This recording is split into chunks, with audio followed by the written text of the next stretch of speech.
Gördüm ki, pis insanların kökü kəsiləcək, amma Allaha təvəkkül edənlər yer üzünün varisi olacaqlar. O cümlədən yenə orada Zəburun 18-ci cümləsində belə yazılıb.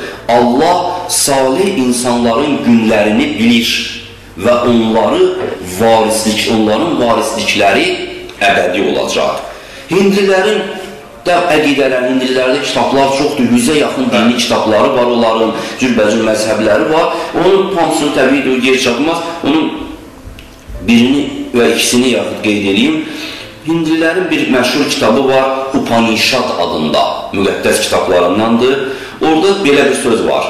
Bu simvol olan Vishnu, 12-ci imamın adlarındandır. Bu simvol olan Vishnu bütünlüklə aləm sona çatan zaman, yaxud dəmir əsrində əlində qılınc ağ atın belində zahir olacaq. Pis adamların hamısını məhv edəcək, yaranış aləmini təzələyəcək, paklıq və təmizliyi qaytaracaq. Hətta atına qədər, hətta səvələn, onu hindlilərin əqidəsinə görə peyğəmbərlərdən olan Şakmuni var, hindlilərin əqidəsinə olan məşhur peyğəmbərlərdən sayırlar. İndi biz bilmirik, bəlkə hansısa peyğəmbərin adı da o dildədir, o da ola bilər. Şakmuni deyirlər, peyğəmbər olub, onun kitabı var, yəni kitablarından parçalar var, sözlərindən, hədis kitabı necə deyirlər, ona bənzər bir kitabdır. Orada belə bir söz yazılır. Dünyanın padşahlığı və dövləti iki dünyanın yaranmışlarının seyyidinin övladı ilə sona yetəcək.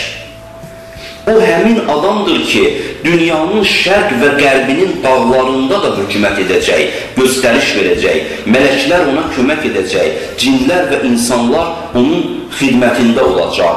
Onun bir əlində quyruqlu ulduza bənzəyən qılınc, o biri əlində parlaq üzük var ki, Süleyman Peyğəmbərin üzüyü Həzrəti Mehdi Əleyhisselamın adı Peyğəmbərin hədisi var, Əhl-i mənbələrində də bu hədis var. Və axırıncı Zərdüştilərdə, Zərdüştilərin özündə Avestada, onların da mənbələri çoxdur, bəli. Avestada belə bir cümlə var, deyir ki, Əhrimənlərlə Yəzdanilərin tərəfdarları, onlar iki Allaha qaildirlər. Yox, daha doğrusu çox üzr istəyirəm, iki qüvvəyə məni qadir, xeyir və şər. Xeyir və şər. Şərə deyirlər Əhrimən, Hörmüz də o. Yəzdan və Hörmüz də deyirlər xeyir.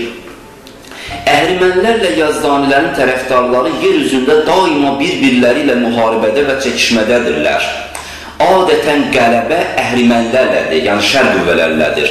Amma bu qələbə o həddə olmayacaq ki, Yazdanilərin köklərini kəsə bilsinlər. Ən çətin zamanlarda göylərin Allahı xeyir qüvvəsinə kömək edəcək.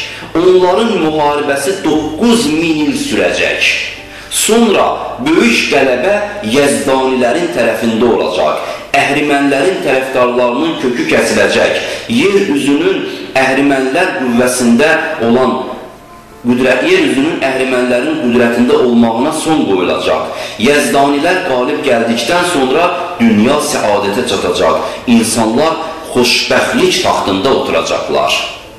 Təsəvvür görürsünüz ki, və bundan başqa Buddanın və Yapon məzhəblərinin hamısının belə bir əqidələri var. Mən gələm, siz bizim bugünkü verilişimizi mənbə bir veriliş etdiniz. Yəni kimə ki bu mövzuda bir mənbə lazım olsa, məlumat lazım olsa, bizim gələk bu verilişimizə, xüsusi olaraq bu verilişimizə müraciət etsinlər.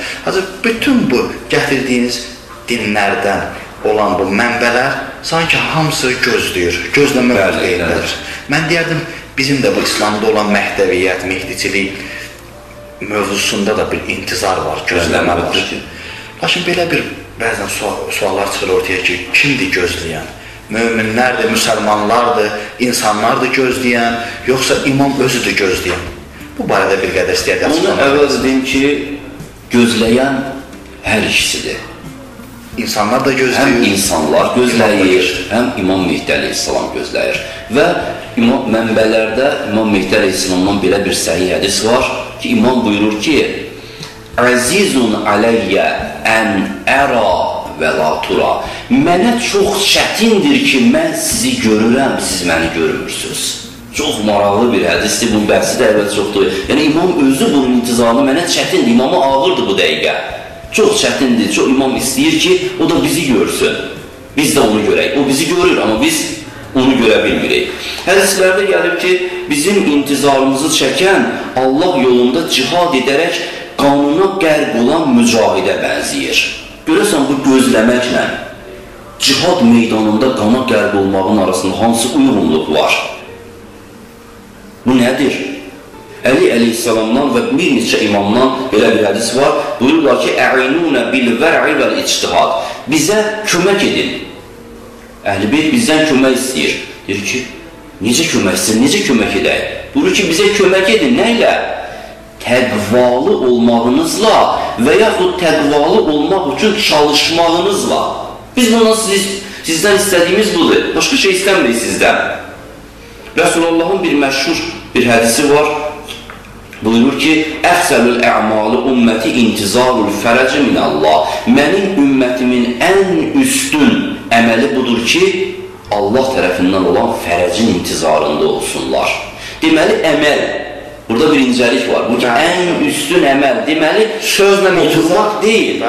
Deməli, fərəci gözləmək, intizarda olmaq, oturmaq deyil, hərəkətdə olmaqdır. Hərəkətdə olmağa deyirlər. Və o cümlədən İmam Cəfər Sadiq əleyhissalam Bihar Lənvardan 52-ci cildi da ərəbsini demirəm bunun. Belə bir hədis var ki, kim 12-ci imam Həzrəti Mehdi əleyhissalamın səhabələrindən olmaq istəyirsə, imamın intizarında olsun. Amma necə olsun? Belə olsun. O, təqvalı olsun. Gözəl əxlaqa yiyələnsin. Tərbiyəli olsun. Bax, belə bir şəkildə, yəni buna çalışaraq imamın intizarında olsun. Belə bir qoçaq insanlara Allahın salamı olsun. Belə çıxır ki, doğrudan da gözləyən elə imamdır. Çünki biz bu işlərə əməl eləsək, imam zəvəl edəcək. Düzdür, əlbəttə. Biz də ki, bunlara əməl eləmirik. Yəni, insanlar ki, buna tam şəkildə əməl eləmir, ona görə də gözləmə mövqeyində imamdır.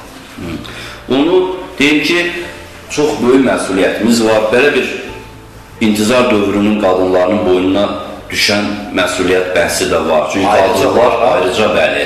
Çünki qadınlar həmişə aparıcı rol oynayıblar. Həmişə. Bütün dinlərdə tək bu İslama aid deyil. Qadınların da qoçaqlığı onu deyib ki, kişilərdən çox ümumi səviyyədə. Fərqli surətdə, bəli, fərqli surətdə çox böyük sərkərdələr, qəhrəmanlar çıxıb ortalığa. Amma ümumi surətdə qadınlar həmişə kişilərdən qoçaq olublar. Belə bir hədisdir, Uhud döyüşündə Peyğəmbərin şəhid edildiyi şayəsi yayıldıqda Mədinənin qadınları bu xəbəri eşitcək evlərindən çıxdılar. Məlumatı dəqiqləşdirmək məqsədi ilə araşdırmaya başladılar. Ənsar, yəni Mədinəli qadınlardan biri döyüşə gedən istiqamətə tərəf getdi. Bir yaralı adama rast gəldi. Dedi, Peyğəmbərdən nə xəbər var? Kişi, sənin atan şəhid oldu. Qadına deyir.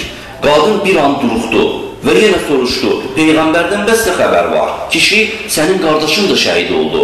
Qadın yenə duruxdu. Buyurdu, bəs Peyğəmbərdən nə xəbər var? Həmin yaralı dedi, sənin ərin də şəhid oldu. Qadın yenə durdu. Sonra soruşdu, Peyğəmbərdən axı nə xəbər var? Onu de. Kişi, narahat olma, Peyğəmbər sağ və salamatdır. Qadın sevinərək dedi, deməli qurbanlarımız hədərə getmədi. Gör, nə cür məktəbdir, bu sözlər hamısı bir məktəbdir. Nə cür mərd qadınlar olublar tarixdə.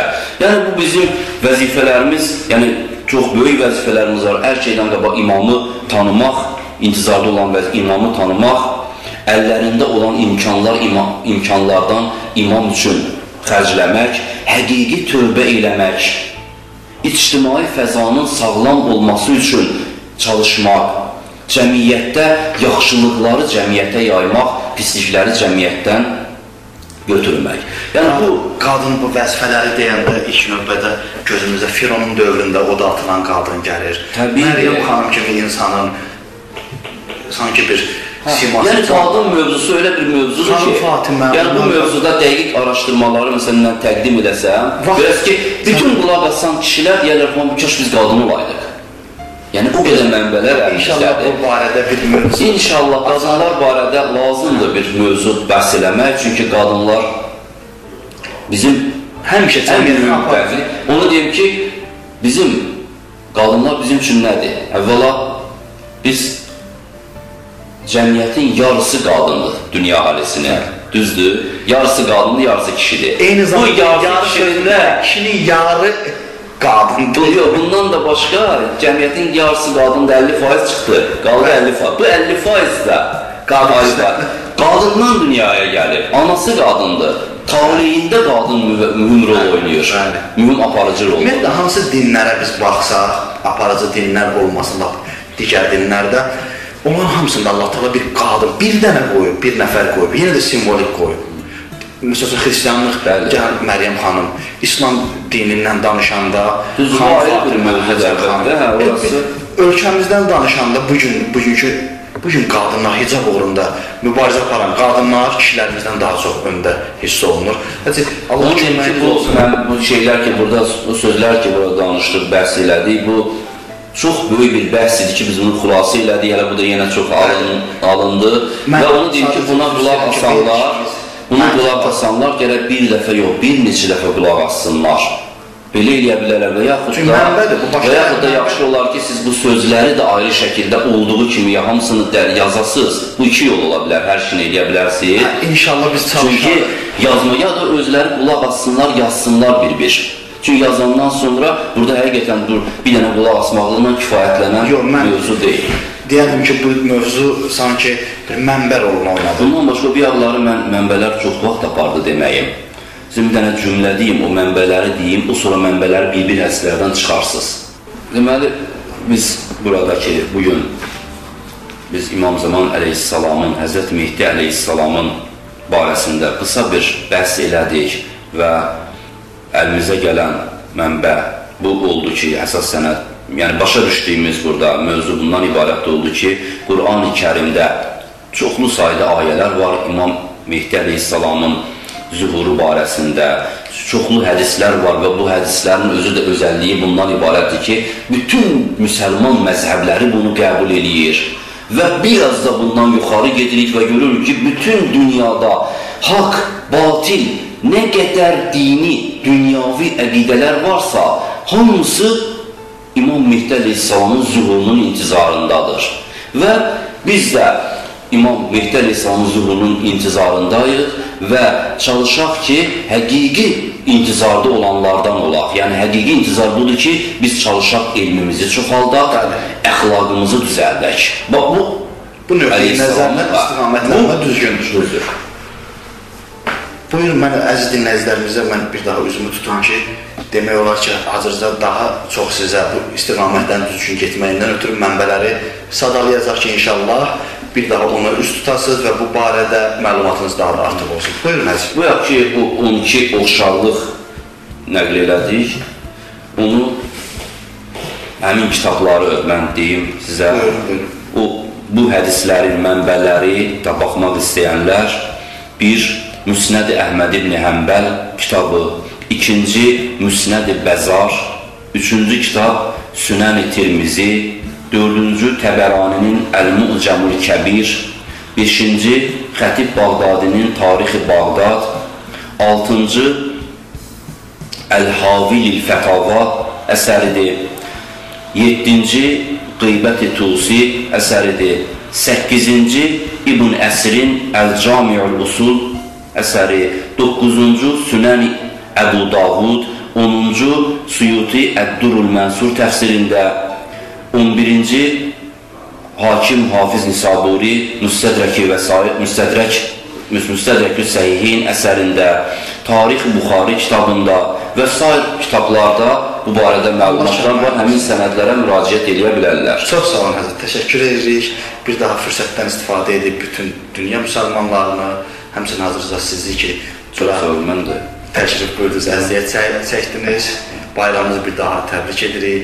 İnşallah gələn mövzularda bir daha aktual mövzulardan biri olan həm İmam Zaman ağa mövzusuna, həm də inşallah bəyəxki söhbətimizdə bir qədər vurğuladığımız qadınların mücahidliyindən, mübarizliyindən inşallah bir mövzuda xanımlar barədə, qadınlar barədə biz təyin edərik və qonaq kimi, tədqiqatçı kimi iştirak edərsiniz. Allah köməyiniz olsun. Çox sağ olun. Əziz dinləyicilər, bir daha sizin bayramınızı təbrik edirik. Sağ olun, gələn görüşlərə dək.